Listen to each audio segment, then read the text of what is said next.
Assalamualaikum warahmatullahi wabarakatuh.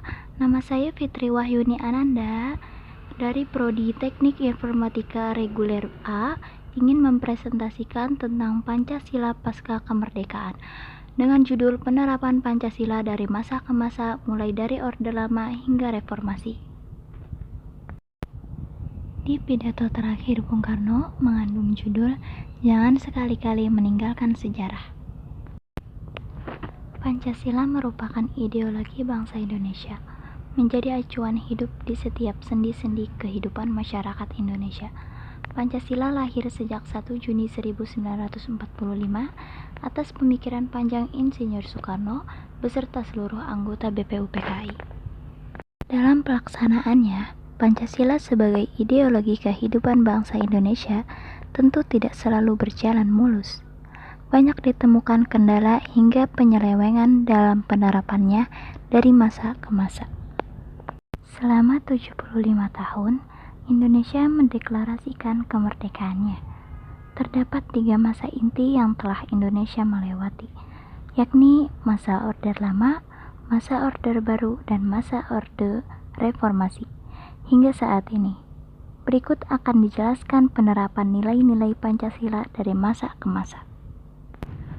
Pada masa Orde Lama terjadi selama 20 tahun lamanya, dimulai sejak proklamasi kemerdekaan Indonesia pada tahun 1945 hingga berakhir di tahun 1966.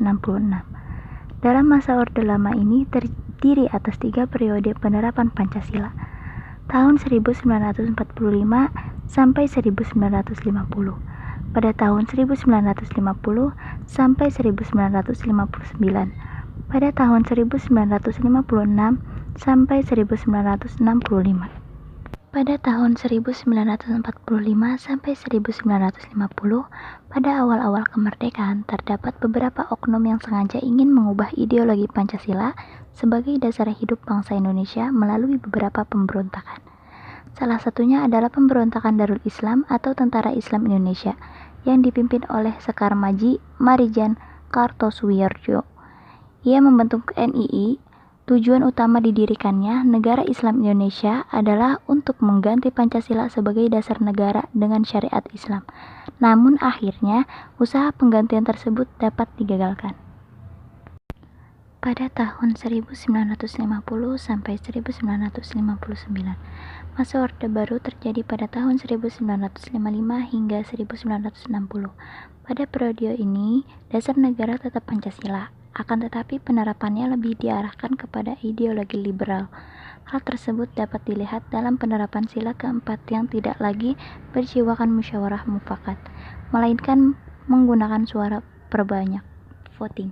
Pada periode ini, persatuan dan kesatuan NKRI mendapat tantangan yang berat dengan munculnya beberapa pemberontakan, di antaranya Republik Maluku Selatan, Pemerintah Revolusioner Republik Indonesia, dan perjuangan rakyat semesta yang ingin berusaha melepaskan diri dari NKRI. Kesimpulan yang ditarik dari penerapan Pancasila selama periode ini adalah Pancasila diarahkan sebagai ideologi liberal yang ternyata tidak menjamin stabilitas pemerintahan. Pada tahun 1956 sampai 1965 terjadi beberapa kasus yang cukup mencekam. Lagi-lagi PKI berusaha untuk menggeser ideologi Indonesia yang akan digantikan dengan ideologi komunis, hingga meletuslah tragedi G30S atau PKI yang dipimpin oleh D.N. Aidit. Pada masa Orde Baru dalam pemerintahan dimulai dengan masa transisi yang singkat, yaitu pada tahun 1966 sampai 1968. Jenderal Soeharto dipilih menjadi Presiden Republik Indonesia, era yang kemudian dikenal sebagai Orde Baru dengan mengusung konsep demokrasi Pancasila. Soeharto dikenal sebagai tokoh utama masa Orde Baru. Prestasinya mampu membubarkan PKI dari kancah politik Indonesia yang cukup mengancam stabilitas nasional. Soeharto memberikan secercah harapan kepada masyarakat atas penerapan Pancasila sesuai dengan semestinya. Namun pada kenyataannya, antara masa Orde Lama dan Orde Baru tetap saja sama. Sistem pemerintah pun tetap bersifat diktator. Masa Reformasi. Pada masa ini, keinginan untuk mengubah ideologi Pancasila sudah menipis. Masyarakat lebih dihadapkan dengan gaya hidup bebas mengikuti perkembangan zaman disertai dengan munculnya globalisasi. Masyarakat, terutama generasi muda, tidak terlalu memperdulikan penerapan Pancasila dalam kehidupannya. Hal yang cukup dikhawatirkan adalah jika muncul kehadiran ideologi lain yang berhasil disusupi oleh kemajuan teknologi saat ini dan berhasil menaruh hati kepada generasi muda. Itu saja yang dapat saya sampaikan, kurang lebihnya mohon maaf. Wallahul muwaffiq ila aqwamit thoriq. Wassalamualaikum warahmatullahi wabarakatuh.